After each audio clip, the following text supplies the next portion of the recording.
Дорогие друзья, мы находимся в городе Мирный.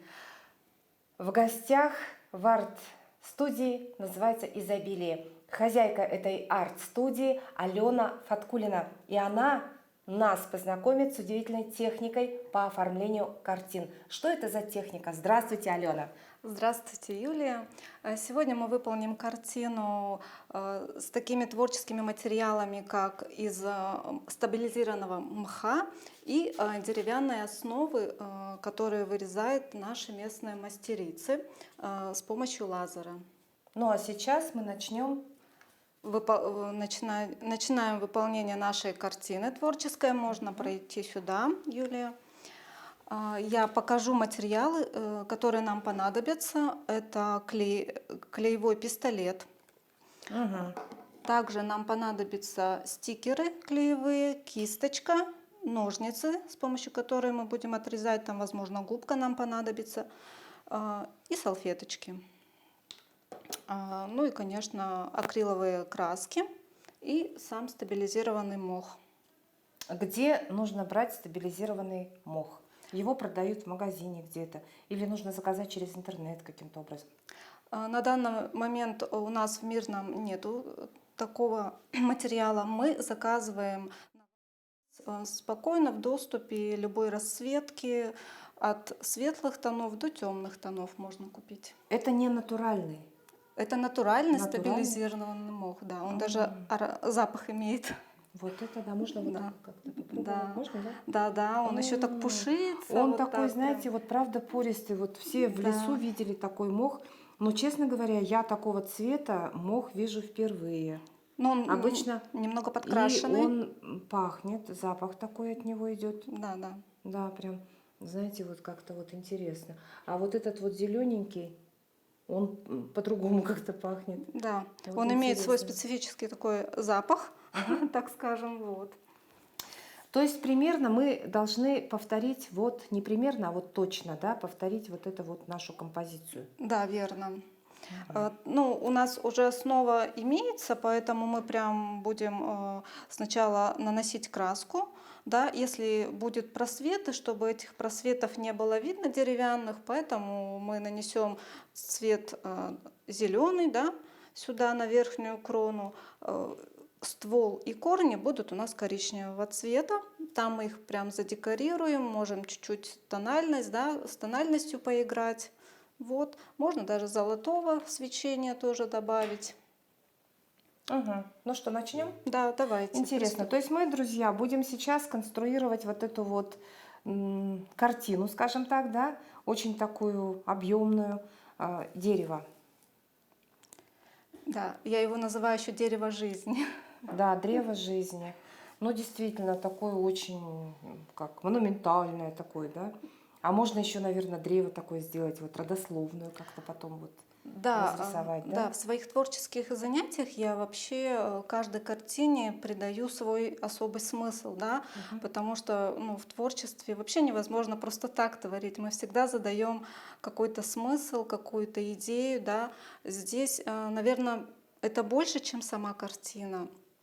Здесь можно и вспомнить свой род, свои ценности, все, чем наш внутренний мир, да, богат, и что у нас есть внутри, мы можем это отразить в нашем дереве, да, напитаться этим и получить какую-то такую даже внутреннюю опору, которая нам, в принципе, сейчас в жизни очень нужна. Да? Совершенно верно. Начнем творить? Да, давайте приступим. Сейчас мы возьмем акриловые краски. Так, нам понадобится кисточка. И мы будем наносить акриловую краску прямо на ствол. Так, разведем нужный цвет. Можем брать такой цвет.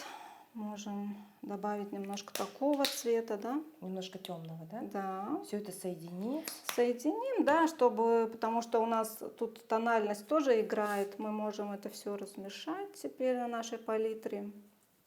А свойства акриловых красок, они сохнут достаточно долго или быстро? Нет, в том-то и смысл, да, что акриловые краски, их сейчас очень хорошо используют местные мастерицы, и преподаватели, потому что они быстро высыхают, и Мгм. готовые изделия всегда можно забрать с собой. Да. Вот мы наносим сюда на верхнюю часть кроны, да, то есть полностью покрываем. Акриловые, они всегда такие глянцевые, да, краски? Или могут быть еще и матовые? Могут быть матовые, да, но при высыхании они все равно, вот этот глянец немножко уходит. При желании мы покрываем лаком. Мгм. Но в данном случае это не матовая, да, краска, она все равно будет давать нам некий глянец. Мгм. Ну, мхом мы закроем, конечно, поэтому у нас не будет видно этой основы. Алена, расскажите, пожалуйста, о своей студии. Кто к вам приходит заниматься? Как вы работаете? С кем вы работаете? Изначально, когда я открыла только студию, ко мне ходили только детки. Брала я возраст, это младший, значит, младший возраст, 5-6 лет, и возраст младшие школьники. Дальше уже, чем больше я вникала в этот педагогический, творческий процесс, меня это затянуло, и я стала работать со старшими школьниками и совсем даже с малышами, трехлетками, детками. И этот возраст я полюбила. Это удивительный возраст, который смотрит такими невероятными глазами, да, и ждет, что творить, да, вместе сотворить что-то. Они очень любознательные, и от них можно вот этой вот непосредственности, да, прям заразиться. И то, что нам, взрослым, иногда не хватает в жизни, вот эту яркость жизни, да, вот Восприятие. восприятие, да, вот это, которое они какой-то взаимообмен у нас Ну, такой. дети как раз в этом возрасте очень такие непосредственные. Они маленькие философы. Да, да, Да, они да. познают мир, им все интересно. И нам, взрослым, вот есть вот этому Чему поучиться поучиться, вот у да, этих малышей. как к жизни Это относиться. точно. И они к творческому продукту, когда они рисуют, они все уходят в процесс. Они не ждут вот этот готовый результат. Им важен процесс, они как исследователи. Хорошо, какая техника вот именно нанесения этой краски? Вот я заметила, что вы прям вот как-то вот к центру это все. На данный момент мне просто так Ну, захотелось. Здесь ну это так не важно, в да, общем-то, да, да? это здесь не имеет значения. Мгм. Вот здесь еще важно покрыть нам торцевую часть, да, вот эти боковинки. То есть тоже мы их сейчас прокроем, так как она у нас будет висеть, да, или стоять на мольбертике, поэтому нам важно эту часть тоже задекорировать. Мгм. Вот.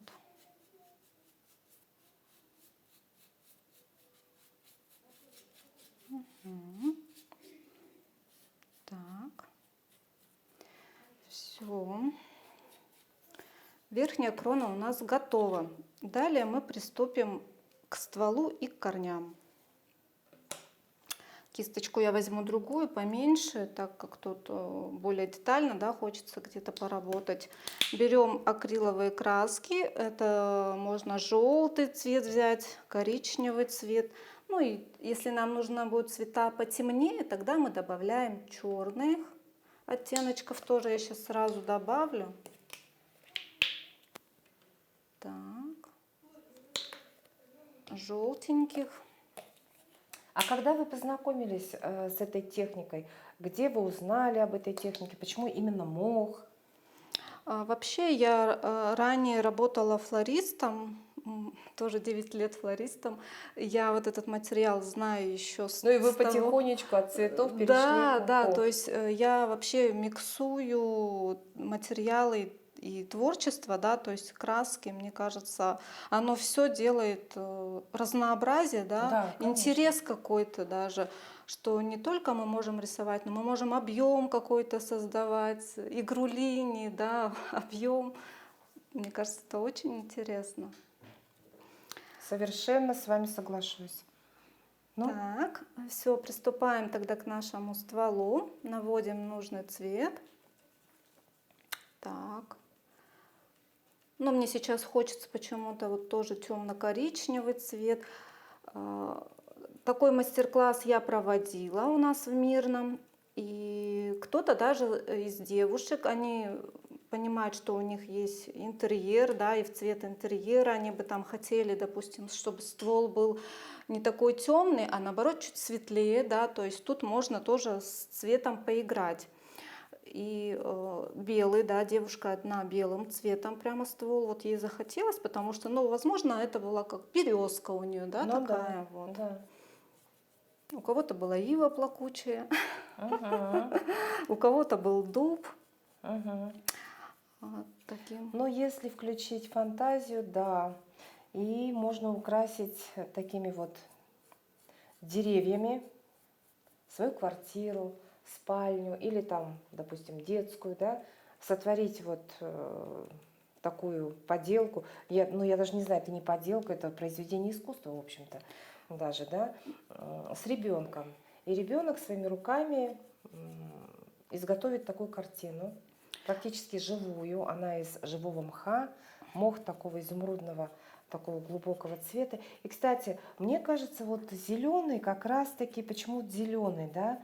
Ну, наверное, нам не хватает вот зелени, да? Мы соскучились по лету, у нас очень долгая зима.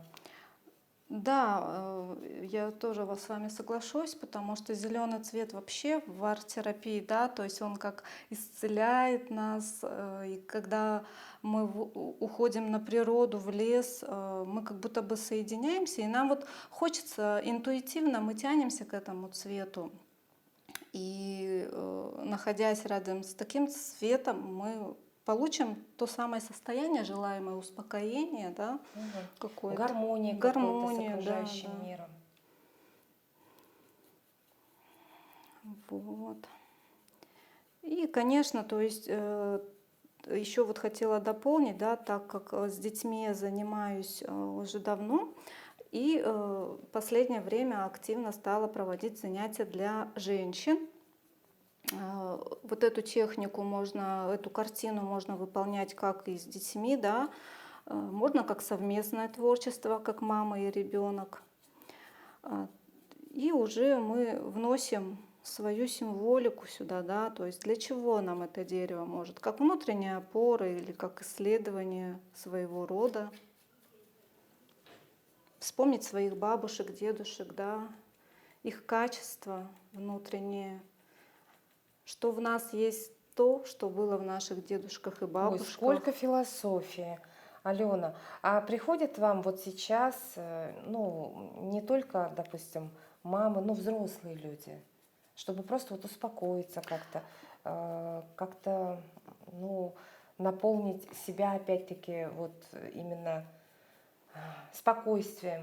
Да, ко мне приходят, они приходят как самостоятельно. У меня есть полноценные консультации прям по арт-терапии, где я совмещаю психологию и творчество. То есть мы выполняем полноценные арт-терапевтические техники, где мы рисуем. Ну, там, конечно, может быть не красивая такая красочная, да, картина получится, но мы прорабатываем какие-то свои внутренние качества, что-то взращиваем себе, вот, допустим, тоже внутреннюю опору, да, какие-то ценности, изучаем вообще свой внутренний мир, потому что путешествие к себе через творчество, оно очень быстро и очень глубоко можно проникнуться. Очень интересно.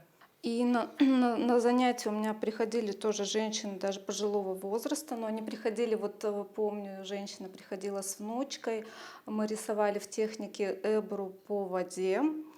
И я заметила, как женщина включилась, то есть у нее прямо вот глаза, как у ребенка, горели. И она, когда видит, что эти круги расплываются, и у нее лицо вот по-другому засияло, она такая же довольная, как и ребенок, ушла с этого занятия. Ну, это правда чудо, когда ты собственными руками создаешь, привносишь душу, скажем так, в то, что ты делаешь. Да, вот это и есть, наверное, творчество, да, которое идет изнутри. оно Изнутри, исцеляет да, и тебя же. оно получается, что да, происходит такое непринужденное исцеление самого себя.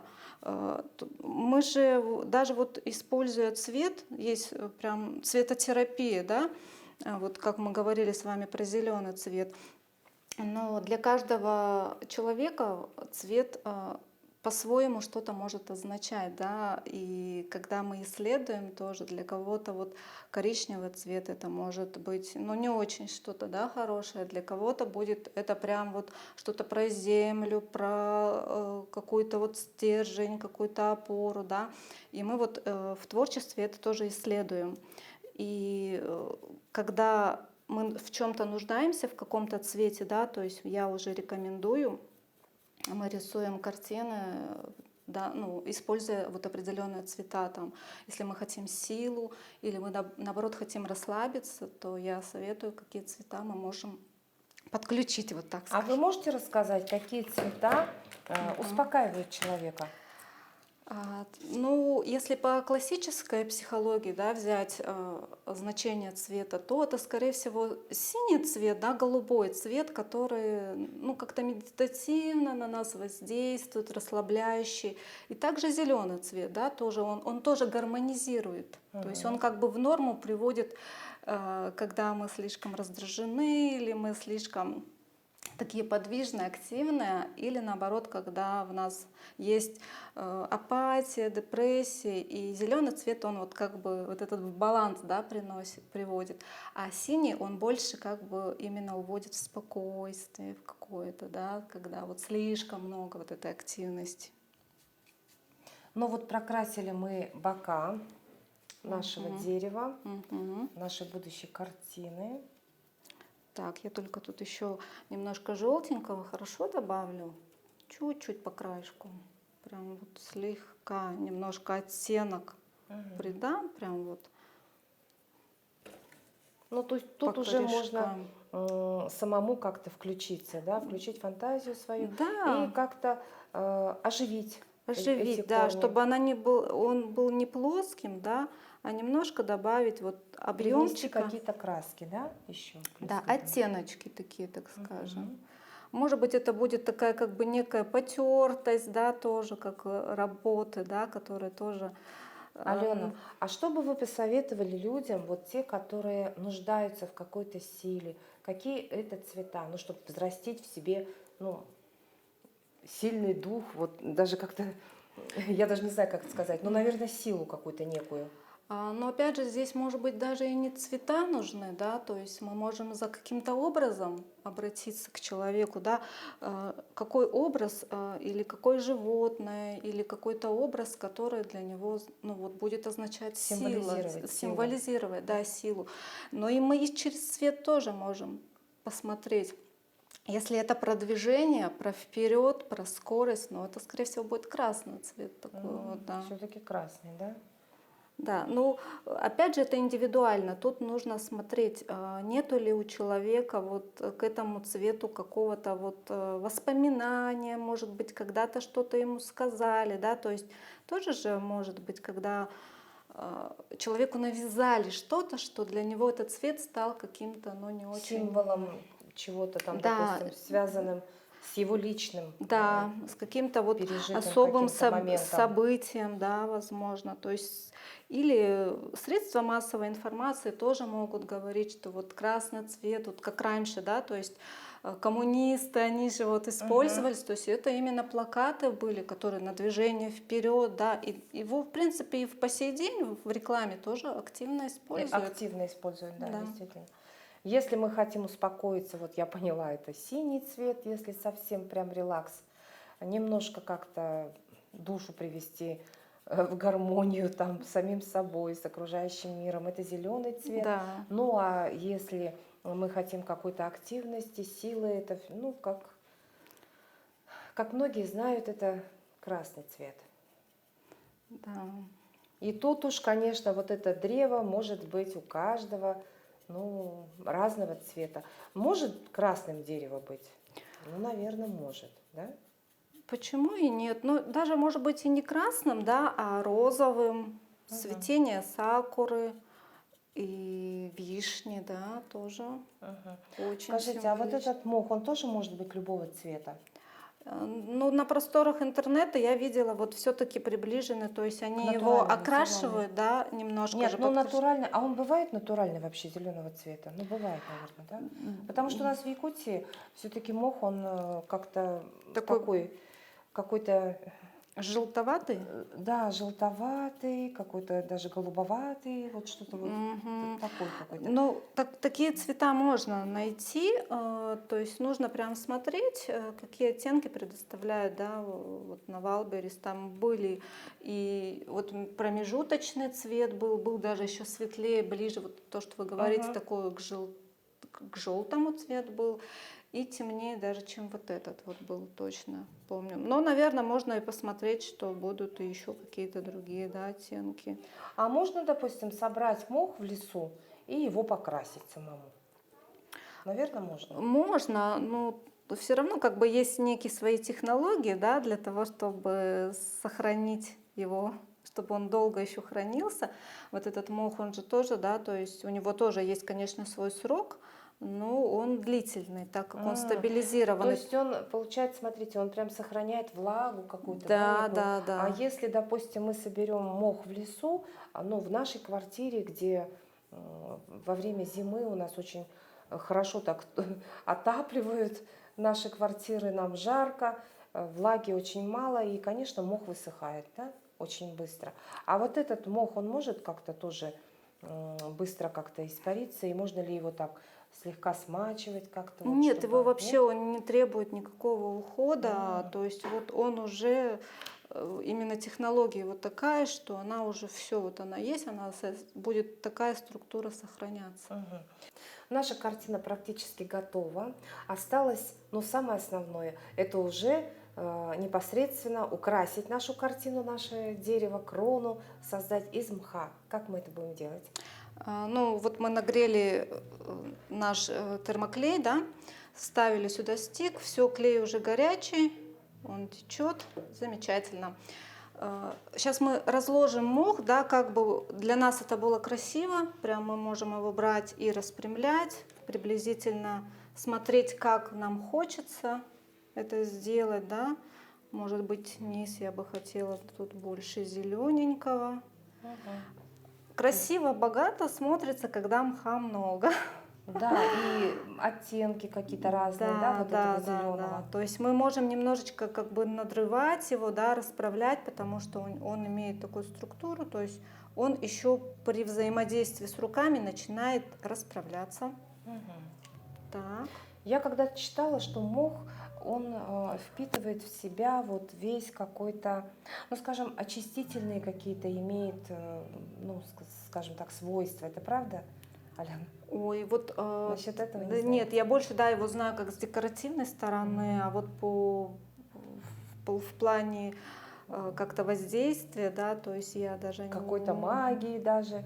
Ну, будем, Может быть. можно себя убедить в Да, этом, да, и поверить в это. И наверняка сила вот этой нашей картины, она будет еще и такой. То есть этот мох будет излучать только хорошее. так, ну вот мы Мгм. почти распределили, да, то Ой, есть как красиво получилось вообще. прямо И объемно. прямо, знаете, вот непонятно, то ли дуб это, то ли что, но очень такая структура дерева, какая-то крона такая богатая получилась. Ой, Основать. красиво как. Мгм. Ну все, теперь мы прям приступаем и наносим клей на основу, да, клей течет, да, и в этот момент, то есть клей быстро высыхает, как застывает, в Мгм. этот момент мы стараемся быстренько прислонить, руками придерживаем мох, Мгм. и он приклеивается. Быстро это все делаем, потому Мгм. что клей застывает, как я повторюсь. И То есть это вот совершенно тут действительно с детьми создавать такие картины, это самое такое очень да, это быстро. быстро, очень приятно. Ребенку вот ну, просто понравится, мне кажется. Мох, он такой, прям такой вот, хочется его вот прям вот потеребить в руках, да? Да, да, да. Вот такой он. И детям наверняка это очень нравится. Да, они любят работать с экоматериалами, с шишками, да, желуди, листочки, все, что вот связано с природой, дети обожают. Обожают мы, потому что Ну, я не только дети, и но и взрослые. взрослые тоже. Так и прям рука тянется, хочется потрогать. Да, некий Крона, такой релакс, да? да, крона получается у нас такая очень пышненькая, Да. очень Ну, богатая. где вот просветы у нас есть, да, мы сейчас туда мох прям вот добавим. Ну, нам осталось буквально вот совершенно несколько штрихов, чтобы получилась наша замечательная картина. Она, правда, получилась замечательной. Крона очень пышная получилась. Она такая вот, ну, скажем так, вот переливается, можно сказать, разными оттенками вот этой зелени, да, и это очень красиво. То есть была вот такая плоская совершенно деревяшечка, которая даже вот, ну, как бы так, очертаниями, да, напоминала дерево. Просто вот, если включить фантазию. Ну, а здесь уже вот действительно получилось какое-то вот такое монументальное, хорошее такое дерево. Да? Да. Покажем? Не отвалится у нас там ничего? Не. Ну, давайте сравните, друзья, вот что у нас было и что получилось. Так, у нас И тут вот такой вот хороший такой, ну, скажем, да, мастер-класс показала нам Алена. Большое огромное спасибо, это здорово. Познакомили нас с влиянием цвета, да, на жизнь человека. Оказывается, действительно, цвета имеют не просто вот, ну, как такая, скажем, классическая. Вот все люди представляют, что красный это вот, ну даже вот как-то агрессия говорят, да, вот какой-то вот, как сказать, побуждение к чему-то там, какому-то действию, да, что синий это успокоение и так далее. Ну, а оказывается, еще у каждого человека вот эти цвета могут как раз означать, может быть, даже и совершенно противоположные смыслы, да, да, какие-то да. нести в себе. Я впервые об этом узнала, Алена, правда. Хочется вот узнать теперь побольше, почитать вот об этом. Ну а в вашей студии мы просто очень завидуем деткам маленьким, которые приходят к вам и окунаются вот в такой вот релакс своего рода. Да, спасибо вам, Юлия, что посетили нас. Я была рада вас видеть у нас в студии, так что приезжайте к нам и С приходите. огромным удовольствием мы еще раз посетим город Мирный. И обязательно в следующий раз приедем к вам, Алена. И вы нас познакомитесь, я вот уверена, что вы, Алена, нас познакомите с другими техниками, какими-то своими, да, наработками? Да, конечно. У нас и студия называется «Изобилие», да, то есть изобилие различных техник. Спасибо вам, Алена. Спасибо вам большое, Юлия.